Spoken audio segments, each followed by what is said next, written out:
Educação à distância, mudando realidades.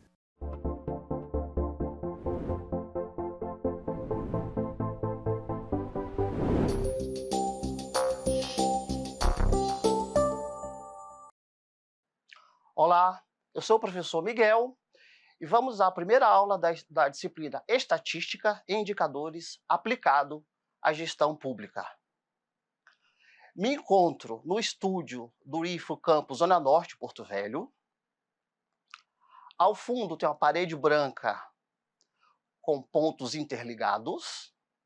Ao meu lado tem uma parede escrito EAD Mudando Realidades. Sou um homem negro, careca, estou com a calça azul, camisa social cinza, sapato preto. Vamos iniciar nossa primeira aula. Introdução à estatística.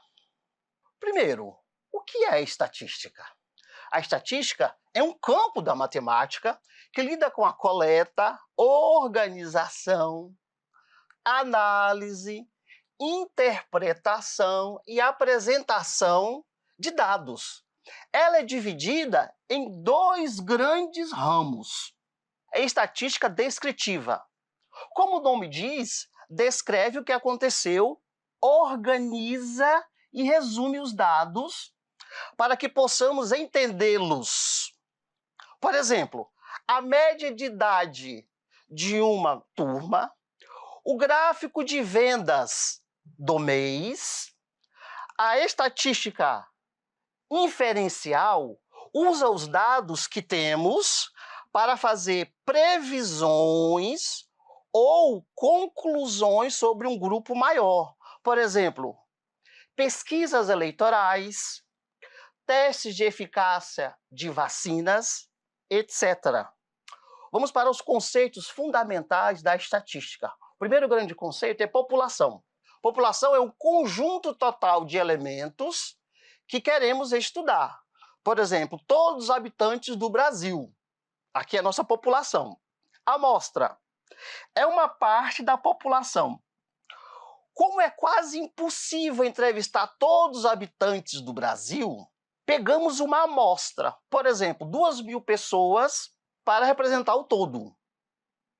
Censo é quando conseguimos coletar dados de toda a população, o que é raro e caro. No Brasil, por exemplo, nós fazemos o censo populacional a cada 10 anos, porque despende muitos recursos para executar um censo em toda a população brasileira. Dados são os valores observados ou medidos. Podem ser números, respostas, medições, etc. Imagine só um sopão que você está fazendo. Esse sopão, para nós, é como se fosse a população. Para saber se está bom de sal, você não precisa beber a panela inteira. Você mexe bem e prova com uma colher. Essa colher, para nós, será a nossa amostra. Se a colher estiver salgada, você infere, você deduz que a sopa inteira está salgada. Essa é a melhor analogia para diferenciar população e amostra. Tipos de variáveis. Nem todos os dados são números. Quando coletamos informações, chamamos essas características de variáveis, que podem ser qualitativas, também chamadas de categóricas. Descrevem qualidades ou categorias. Nominais.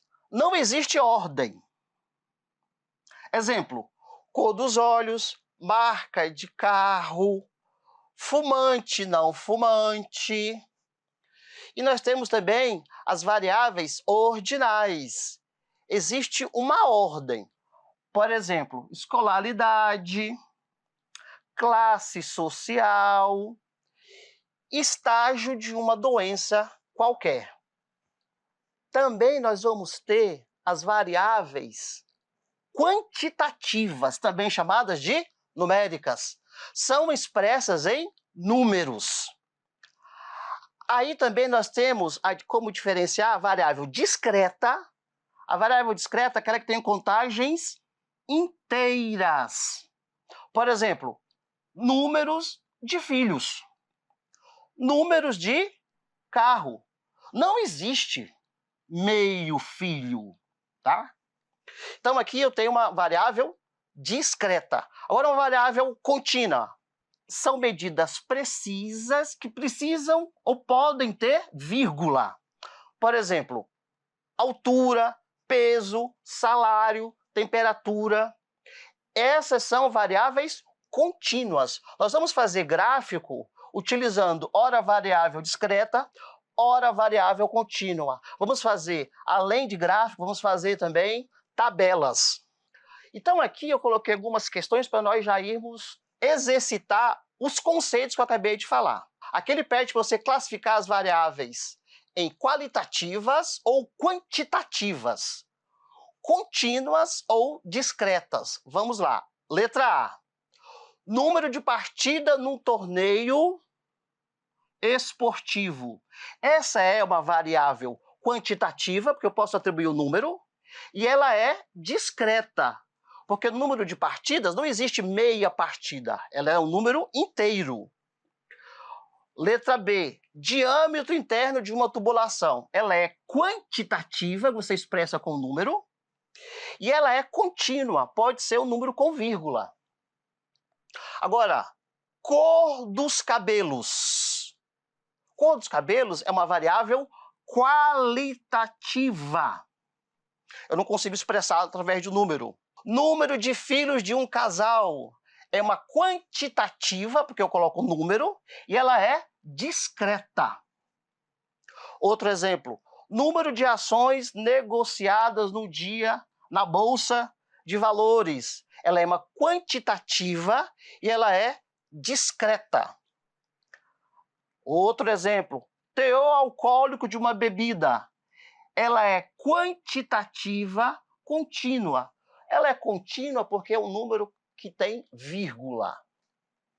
E sexo, outro exemplo, sexo de um filhote nascido no zoológico. Aqui eu não posso atribuir o número. Ela é uma variável qualitativa. Rol, um conceito muito importante na estatística descritiva. O que é rol? É toda a sequência de dados numéricos colocados em ordem decrescente ou não crescente. Exemplo, os 5 alunos de uma amostra apresentam as seguintes notas de matemática. 6, 4, 8, 7, 8. Aqui são os dados brutos. Agora nós vamos ordenar esses dados. Quando você faz uma ordem nesses dados, você tem o que chamamos de rol. Então, o rol desses dados brutos apresentados é 4, 6, 7, 8, 8. Ou seja, aqui está na ordem crescente. Ou ainda 8, 8, 7, 6 e 4. Aqui está na ordem decrescente. Um outro conceito muito importante é o conceito de frequência. O primeiro é frequência absoluta, F. É o número de vezes que um determinado valor é observado na amostra. Frequência total é a soma de todas as frequências absolutas. Frequência relativa é o quociente da frequência absoluta dividido pela frequência total. Algumas vezes, a frequência relativa ela é expressa com número decimal, ou em outras vezes ela é apresentada como em porcentagem, tá? Então você vai dividir a frequência absoluta pela total e multiplicar por 100, porque aí nós teremos a frequência expressa em um número percentual. Vamos agora a um exemplo de distribuição de frequências com variável discreta. Numa turma, foram registradas idades de todos os 25 alunos. Qual a frequência absoluta e a frequência relativa do número de alunos de 14 anos, temos aí os seguintes dados brutos. Então, aqui nós temos aqui as idades de todos os alunos dessa turma, dos 25 alunos de uma turma. Ele pede apenas os alunos de 14 anos. Então, aqui eu tenho os dados dessa turma de 25 alunos. Aqui nós temos os dados brutos. Nós vamos construir uma tabela de frequência. Aqui nós temos as idades que foram apresentadas: 14 anos, 15 anos, 16 anos, 17 anos. Aqui nós temos as frequências absolutas. Repare que aqui, pessoal, nós temos esses números aqui representam o quê? Naqueles dados brutos apresentados, a idade de 14 anos aparece 5 vezes. A idade de 15 anos aparece 10 vezes. A idade de 16 anos aparece 7 vezes. A idade de 17 anos aparece 3 vezes. Somando essa coluna de frequências absolutas, nós vamos ter a frequência total. A frequência total é 25. E aí nós vamos passar a calcular a frequência relativa em cada linha aqui. Então vamos lá. Como é que se calcula a frequência relativa que foi falado anteriormente? Você vai pegar sempre a frequência absoluta, que aqui no caso é 5, e você vai dividir pela frequência total. Então vai ser 5 dividido por 25 vezes 100, porque nós queremos expressar a frequência relativa numa taxa percentual. Então 5 por 25 vezes 100 vai dar 20%. Aqui 15 anos é 10 dividido por 25 vezes 100%, que vai dar 40%. 7 dividido por 25 vai ser 7 dividido por 25 vezes 100 vai dar 28%. 3 dividido por 25 vezes 100 vai dar 12%. A soma desses percentuais também vai dar 100%. Então, nós temos que qual é a frequência absoluta dos alunos de 14 anos? 5. Qual a frequência relativa desses alunos? 20%. Vamos agora para um exemplo de distribuição de frequência com variável contínua. Variável contínua, lembrando, é aquela que pode ter vírgula, não é um número inteiro. Então, o que nós temos aqui? A distribuição de frequência com variável contínua é fundamental na estatística quando lidamos com dados que podem assumir qualquer valor dentro de um intervalo, como altura, peso, salário, tempo. Ao contrário das variáveis discretas, números inteiros, como o número de filhos, não podemos listar cada valor individualmente, porque eles são infinitos ou muito variados. Por isso, agrupamos os dados em faixas, chamadas de classes ou intervalos. Aqui está um guia passo a passo de como construir e interpretar essa distribuição. Antes, deixa eu colocar aqui alguns conceitos fundamentais. Antes de montar a tabela, é preciso calcular 3 parâmetros essenciais. Amplitude total. Primeiro, amplitude total. O que seria isso? É a diferença entre o maior e o menor valor do conjunto de dados. Então, a amplitude total é o valor máximo menos o valor mínimo. Número de classes. Vamos chamar de K. Quantos grupos, linhas, sua tabela terá? Uma regra comum é a regra de Sturges, onde K é aproximadamente 1 mais 3,322 log de N, em que N é o total de elementos. Para conjuntos pequenos, pode-se usar apenas K igual a raiz de N, ou definir arbitrariamente entre 5 e 10. Geralmente, as nossas classes, a gente vai usar entre 5 e 10. Mas aqui eu apresentei a vocês outras maneiras de calcular o número de classes, tá, pessoal? Amplitude da classe. Sigla H. O tamanho de cada intervalo H vai ser a amplitude total dividido por K. K é o número de classes. Vamos supor que medimos a alturas em metros, tá, pessoal? De 20 alunos. Então, o meu N é 20. Então, aqui eu tenho os dados brutos, tá, pessoal, desses 20 alunos. E aí, organizando esses dados, eu tenho essa listagem, 1,60, 1,62, até 1,95. Aqui eu tenho os dados já organizados. Aí, primeira coisa, calcular a amplitude total. Total, lembra que é o maior valor, que no caso lá é 1,95, menos o menor valor, que é 1,60. Então, a diferença deu 0,35. Número de classes. Número de classes, que é a sigla K. Nós vamos aqui abreviar, fazer o seguinte. São 20 alunos, eu vou tirar a raiz de 20, deu aproximadamente 4,47, e a gente sempre arredonda, tá, pessoal, para 5 classes. A amplitude da classe, o H. Então, eu vou pegar 0,35, que é a amplitude total, e dividir pelo número de classes. Então, eu teria a amplitude da classe de 0,07.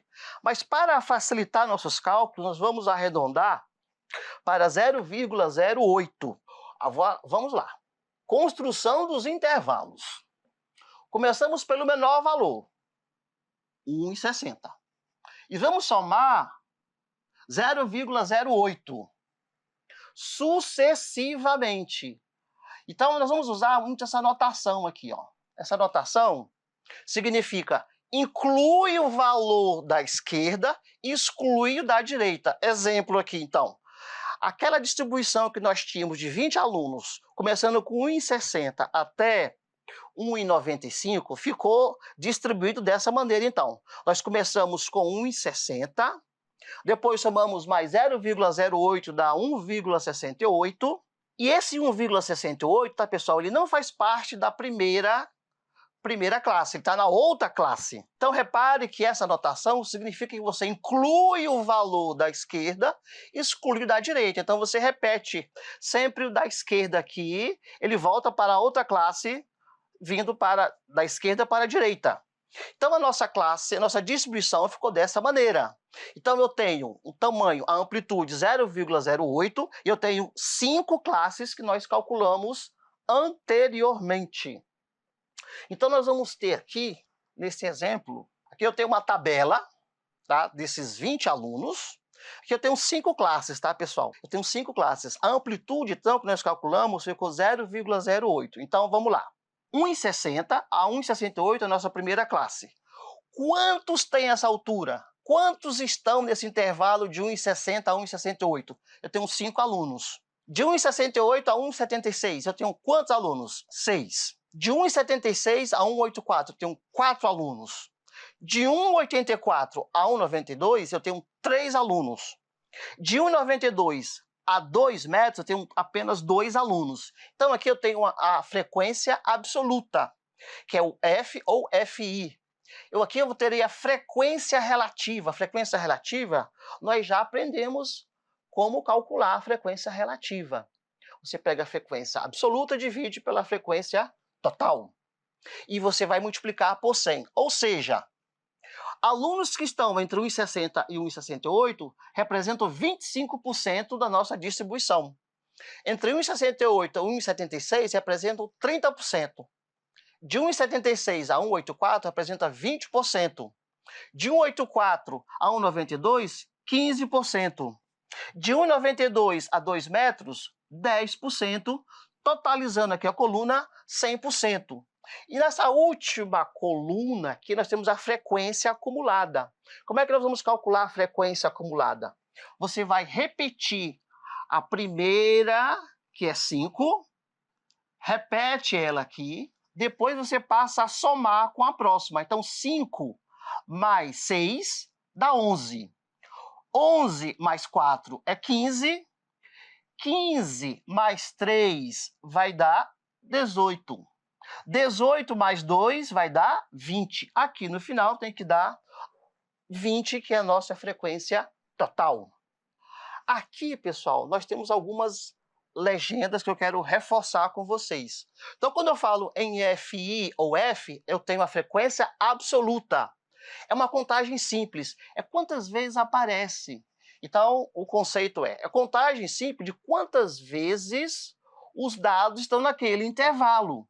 Então, no exemplo da classe 1 ali, nós temos as alturas 1,60, 1,62, 1,64, 1,65 e 1,65 novamente, totalizando 5. Então, na primeira classe eu tenho 5, que é a nossa frequência absoluta.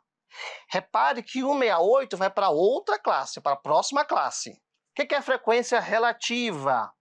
É a porcentagem que a classe representa do total. E eu já falei como é que se calcula a frequência relativa. A frequência relativa, você pega a frequência absoluta e divide pela total.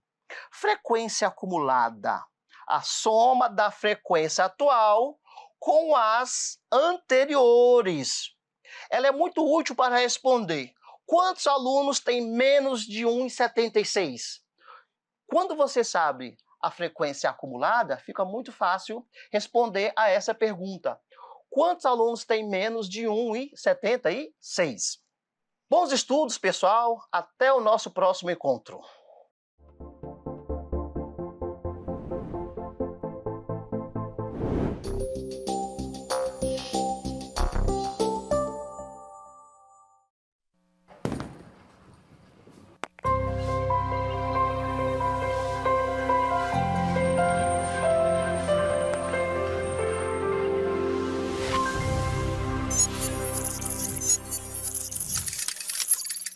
Educação à distância, mudando realidades.